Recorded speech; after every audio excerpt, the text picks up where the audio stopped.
ท่าเรือแล้ว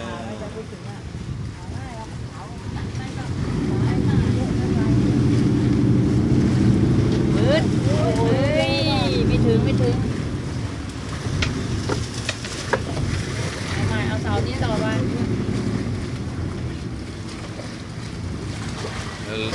เราจะคล้องช้างกันนั่นแหละเสานั้นเลยเอาที่แล้ว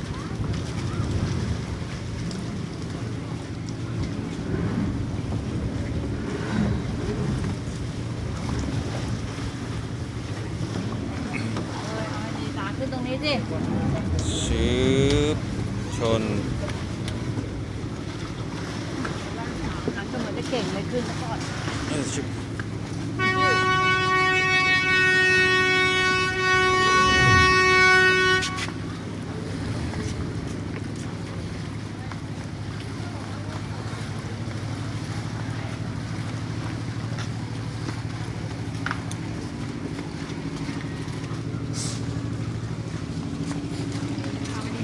ดีครับรออะไรเนี่ย